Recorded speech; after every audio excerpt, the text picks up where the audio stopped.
एक व्यापारी व्यापार करने के लिए एक शहर से दूसरे शहर जाता था। बीच में रेगिस्तान का कुछ इलाका पेड़ी डीता था। वह आदमी एक नेगेटिव सोच वाला इंसान था। हमेशा शिकायत करता रहता था कि मेरे पास ये नहीं है, वो नहीं है, इसकी कमी है, उसकी कमी है।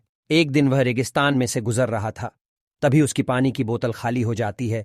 उसे बड़ी जोर की प्यास लगती है, लेकिन रेगिस्तान में पानी ना मिलने की वजह से उसे बहुत गुस्सा आता है और बोलता है कि कितना खराब जगह है, न कोई पेड़ न पानी, रास्ता भी लंबा है, रेगिस्तान पार करना पड़ी देता है। तभी आसमान की तरफ देख करके कहता है कि भगवान, ये कैसा जगह बना दी है आपने। अगर मेरे पास में बहुत सारा पानी होता, बहुत सारे संसाधन होते, तो इस जगह पर हरियाली कर देता, बहुत सारा पेड़ डाडा लगा देता। वह आदमी ऊपर देखकर ये सब बातें कह रहा होता है और ऐसा लग रहा था कि जैसे ऊपर वाले से जवाब का प्रतीक्षा कर रहा हो कि भगवान कुछ कह दे।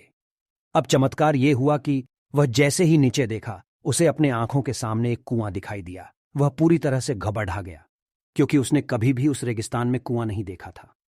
वह कुएं के पास पहुंचा और देखा कि कुआं पूरी तरह पानी से भरा हुआ है, परंतु वह आदमी नेगेटिव सोच वाला था और हमेशा शिकायत करता रहता था। और फिर से आसमान की तरफ देखते हुए बोला, भगवान, पानी से भरा हुआ कुआं तो दे दिया, लेकिन पानी निकलूंगा कैसे? तो इस बार जब वह नीचे देखा तो फिर से चमत्कार हुआ। उसे कुएं के पास रस्सी और बाल्टी दिखाई दी, लेकिन आदमी फिर से ऊपर देखा और बोला, भगवान, अब इस पानी को ले जाऊंगा कैसे? तभी उसको एहसास हुआ जैसे उसके पीछे कोई है। वह पीछे मुड़कर देखा तो एक ऊंट खड़ेढ़ा हुआ होता है। वह पूरी तरह से घबरा गया, सोचने लगा कि ये तो सच में होने लग रहा है। मैं बातों बातों में कह तो दिया, अब मुझे यहां हरियाली करनी पड़ी ढेगी और पेड़ लगाने की जिम्मेदारी लेनी पड़ी ढेगी। आदमी को पानी से भरा हुआ कुआं मिल गया, बाल्टी और रस्सी मिल गई, पानी को ले जाने के लिए ऊंट भी मिल गया, सब कुछ मिल गया। अब वह आदमी सोच रहा था कि ये मैं बातों बातों में क्या बोल दिया, ये तो गड़बड़ हो गया।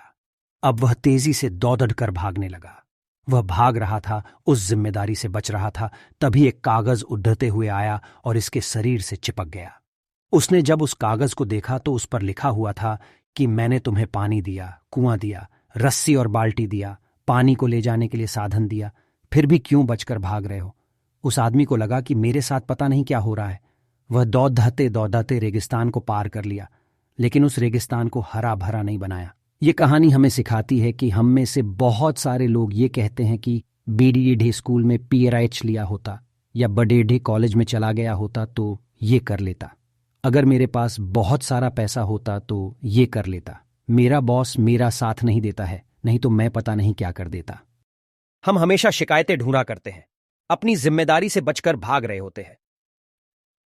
यह कहानी हमें सिखाती है कि लाइफ में हम जो कुछ भी कर रहे हैं 100% जिम्मेदारी हमारी है कि उस काम को बिना किसी शिकायत के पूरा करें। तो दूसरों पर दोष देना, उनकी गलतियां बताना बंद कीजिए, अपनी गलतियों को सुधारना शुरू कीजिए।